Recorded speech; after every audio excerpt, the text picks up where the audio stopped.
Hello everyone, this is Defense Politics Asia, and Commander, welcome to the briefing, the latest briefing, the latest situation over in Ukraine, and this is the SITREP, and there is some frontline changes after the frontline changes report that's been reported earlier, yesterday or today, depending on where you are on Earth. And there is update over at Lysivka and Vodiane. Over at Lysivka, which is over in the Pokrov front. There is a geolocation, a new geolocation of Russian forces entering Lysivka. This marks the start of the Battle of Lysivka, Commander. So, yeah, do what you need to do and press the like button. And so there is also updates over in Vodiane. And so this is Lysivka. At Vodiane, there is a geolocation. Actually, two geolocations. Russian forces are geolocated attacking this tree line, and this means that the Russians have taken more or less this kind of position. Ukrainians are geolocated to be struck by airstrike at this facility, so which means that the Russian forces have actually advanced in this area here. This is just open ground, so just take it with a pinch of salt. But the Russians are in this area right now, and so this is just another step towards consolidation around the Vodiane area, where the Russian forces are trying to capture the rest of the farmlands around here. So that's all for this frontline changes report. And so for those commanders that have not registered your name, sign in into the list, please subscribe. Press the subscribe button to sign in, and if not, you'll be declared as a absentee, or much worse, a person who ran away from the war. What the freaking word was that? Yeah, deserter. Yeah, you will become a deserter if you don't press the subscribe button. Anyway, we go into the situation, the strategy and tactical reporting. We go from the Kherson front up the way up and end at the Kursk front. Over at the Kherson front, we have no updates reported. There is a significance for us over here. I just double checked. No, I paused the video and then I went to double check. I realized I haven't even do my mapping yet. No, I started to do the SITREP. So anyway, I finished the mapping in that interval, the split second, because I'm so fast. And so there is shelling reported at Kherson. This is the only reported report over the Kherson front. We go into the Zaporizhia front. At the Zaporizhia front, the Russian forces are attacking Kayamsky as well as Malatomashka. There is geolocation of Russian airstrike at Malatomashka, so I'm not sure if this is related to the attack. There is also another attack, rocket attack or MLRS attack on the Ukrainian ammunition dump at Omenik. So that is another destruction, or so shelling reported over there. So that's about it in the Zaporizhia front. Relatively quiet. We move into the Donetsk front. There's nothing over the Velika sector. Over in this Vodiane sector, so it's no longer Voleda. Voleda is gone. So Russian forces are fighting in the region of Voleda. As mentioned in the frontline changes report, Russian forces expanded control in the west of Vodiane. They are attacking towards Bohov-Yevlenka, which is around here, and they are attacking Katerinivka and Konstantinivka. So generally, the Russians are continuing their operations, and the next target, the mixed prime target, is Bohov-Yevlenka. And along the way, they will try to expand the buffer zone around Vodiane as they build up this big base of territory that they can attack from. And move further up north into this in the Kurakove sector. Russian forces, based on the Russian mapping by DivGen, which is also known as the Couch General Staff, have mapped that the Russian forces have taken Horstrey. This is a Russian claim, so take this with a pinch of salt. And but there is a lot of these updates coming from DivGen, because I wanted to give it a test, so it's partly test, partly to join the reporting, because we have so much reporting that is doesn't match the front line way too much, and clearly the front line have progressed, but we don't have the mapping to back it up. So decided to give this DivGen a test. So basically, I updated a lot of the major frontline, which I feel like, there should be frontline changes, but it was not reflected in my primary sources. So I put this in, and over the next 1-2 weeks, we will be able to fact check and tell whether their mapping is actually accurate or not. But of course, they do map. They a lot of times I feel like they do not have a source.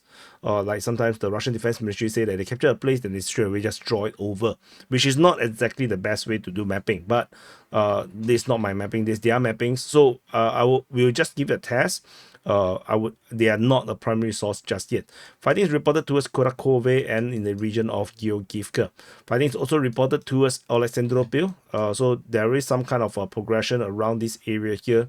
So let's see how this continue to develop.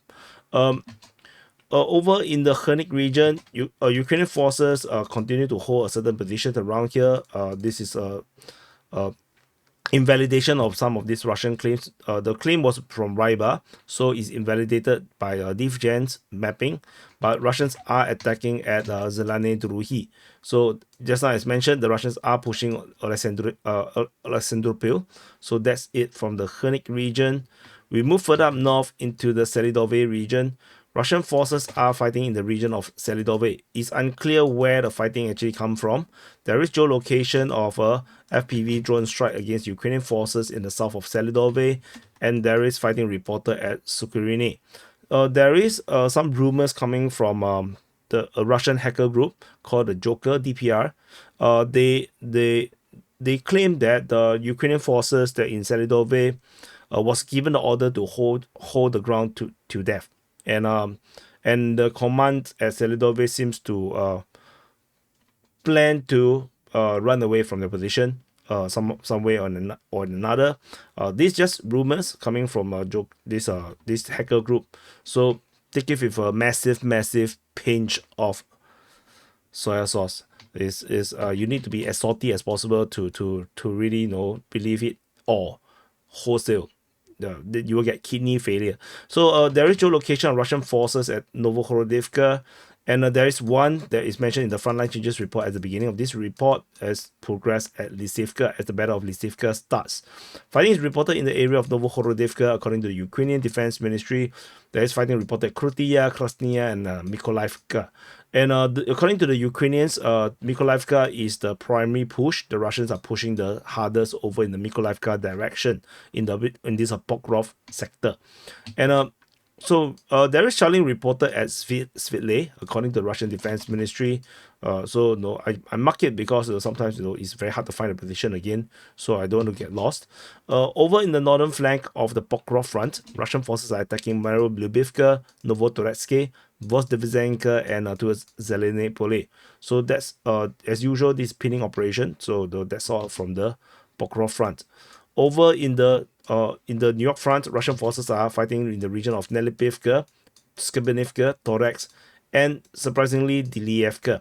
So let's zoom in this area here. So based on Russian mapping, there is some kind of progression in the south of Torex. This is based on DivGen's mapping, so take it with a pinch of salt.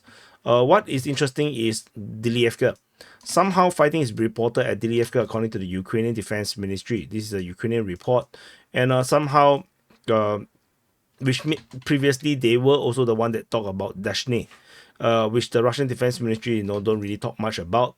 Which means that if this is true, as the Ukrainian report starting from Druzhba, then it progressed to Dashne, and then now Dilievka, there's a chance that the Russians have now advanced to the region of Dilievka, and which also means that the Russians may have captured Dashne, and the front line may actually looks a bit like this. It's unclear, how far it went, but fighting reported at Dilievka is definitely an eyebrow-raising moment for me. For me, not for everyone, because not everyone follow the mapping, the reporting like me. So yeah, so that's it. I was like, Dilievka. So over in the southern Bakhmut front, the DivGen mapping, this pro-Russian source mapped the front line as such. So this will be a very, very good measure of because this is a big chunk of grounds that was change hands. but this is based on Russian claim. So this will affect the Russian mapping, and this will allow us to fact check whether the quality of this mapper is. Findings reported, however, at Bilohora, which is why I said the mapping may have some truth to it.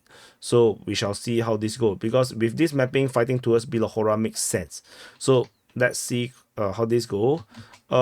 We move to the central flank. Findings reported at Ivaniske region, Chasivia, and Karenina. So that's it from the central region. I don't think much about this area. This not I don't think that anything will happen around here. The Russians will not go for Chasiv. Over in the northern flank, there is a frontline change over at Krakorivka. This is based on DivGen's mapping, showing the Russians have taken Krakorivka as per reported by the Russian Defense Ministry. So I would say take this with a pinch of salt. I just want this to be here to fact check this mapping. So we move. There is geolocation of Ukrainian forces over at Olekovo Vasilivka getting hit by FPV drone. So but that's about it. Let me zoom out just in case I miss anything. We move into the Sivers front. At the Sivers front, you can see the frontline changes around here. So let's talk about the fighting. There's only fighting reported at Verkhovno-Kanyamske, and the Russian Defense Ministry declared the capture of Verkhovno-Kanyamske as mentioned in the situation report yesterday. And I have, based on the DivGen's mapping, and mapping their version of the map. And this includes a more advanced position at Perezne, some small advanced north of Vasily, and they have mapped in the way that the Russians have taken Vimka, and they also have mapped the Russian information about the Russian capture of Verkhovno-Kanyamske very, very promptly, which makes me wonder if they actually know what the actual front line, or they're just mapping according to the Russian Defense Ministry's report. And but so far the initial stage at this moment seems to be not too bad. Ukrainian forces are geolocated to be struck by TOS in various positions, and it's interesting because all these positions that was struck is not places that is claimed to be under Russian control by DivGen. So they have passed the first stage, the first 12 hours of existence on DPS mapping. So we're going to see how this continue to develop. And because with this drawing, this frontline map in this way, we can actually see the tactical and strategic consequences much better than what we have previously. So that's the current situation around here. The shelling was reported in these various positions. So let's continue to wait and see for more developments. Over in the Crimea front, Russian forces are attacking at Novosadove and Torske. And DivGen mapping have shown a more advanced position at Dibrova. So let's continue to monitor the situation. Over in the north, in the Svetove front, Russian forces are attacking at Makievka, Nevsky, as well as Krakivka. There is some frontline changes based on the DivGen's mapping, particularly over on the west of Makievka. The Russian forces seems to have secured the entire village, as per reported by the Russian Defense Ministry, because they mentioned that they have captured the entire of Makievka. So let's wait and whether this will get invalidated or corroborated. Over in the northern part of the Svetove front, this is actually very close to the Pischane front, by the way. So let's do it as a Pischane front. So Russian forces are attacking at Kryakivka. They shelled Bohoslavka. Fighting is reported at Pischane region, Stemekivka, and Andrievka. The DivGen's mapping have shown a more believable front line, if you ask me. But there's also more advanced front line in the various positions towards Khrushchevka. South of Pischane, according to the DivGen's mapping, is fully secured by the Russian forces, and the Russians have taken Mezuzdarivka, Andrievka, and Vishneve as per the reports from the Russian Defense Ministry. So all these have to be fact checked, and we shall see over the next 2 weeks whether we have any geolocation to corroborate or invalidate the mapping by DivGen. So I will not be adding more DivGen mapping in these 1-2 weeks. I just want to see whether this information can be corroborated. Over in the Kupiansk front, Russian forces are attacking at Sinkivka, Petropavlivka, and shelling at Kupiansk. And their DivGen mapping also is way more advanced in the Stepova Novoselivska region, similarly, they are reflecting the capture report by the Russian Defense Ministry, and they have more advanced in the Sinkivka, south of Sinkivka, towards Keterivka, which is probably why we have some reports of fighting around there. So let's see, how these continue to develop at the Kupiansk front.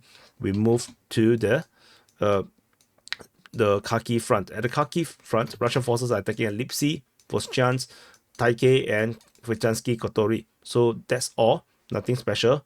Airstrike was reported in the center of Voschansk in Ukrainian held position. So yet another airstrike hitting Ukrainian lines. So that's it from the Kharkiv front. Over at the Kursk front, Kursk front, in the southern flank, Russian forces continue to attack Blakovo. The geolocations of Ukrainian forces getting attacked by artillery all did not infringe into the mapping that I've drawn. So the Ukrainians are still at Blakovo, and the Russian lines that I've drawn still continue to be valid. Over in the Sudja region, there is geolocation of Russian airstrike in the middle of Sudja, and there's also airstrike in the area of Mikhailovka, north of Martinovka, in the area of Cherkasskoye Parashnoye. So these are all airstrikes, and the Ukrainian forces are fighting in the region of Cherkasskoye Parashnoye. So the Ukrainians are pushing in this area, which is interesting. So let's see how these go. In the northern flank, based on Ryba, they say that they claim that the Russian forces have taken everything north in this area here and up to this line. This is their claim again. And Ukrainian forces are attacking at Ogovka. There is fighting reported at Novosilovka, which is actually where the current fighting is supposed to be at right now after the Russian taking of the countryside. But that is only Russian claim. They have claimed this before, so I'm not sure why they claim it again. So fighting is reported at Novosilovka, and the Russians seems to be focusing on this for now, according to Ryba. So let's see how this, whether this can be validated or not. Over in the western flank, Russian forces are fighting in the region of Lyubimovka and Nikolaevo-Darino, and that's it. There is no updates around here. And over in the Glushkovo sector, Russian forces are still attacking Ukrainian positions. Fighting is reported at Veseloy and Novi Put. Ukrainians are still pushing in the Novi Put region. Based on the mapping by Divgen, they claim that the Russians have full control of Veseloy, but they conceded control of Bukovka. So which means that based on their mapping, Ukrainians have taken Bukovka, but they have been pushed out of Veseloy after the initial success over in the western. This is a western flanking attack. So this is what it is. We shall see how this develop. And for those that find the mapping very hard to read on the screen, you can actually find the map in the description below. So thank you for watching. Press the like button, subscribe. I'm feeling so sleepy, my eyes are closing, and I'll see you guys in the next update. And don't complain about my hair. That is style. You don't understand style.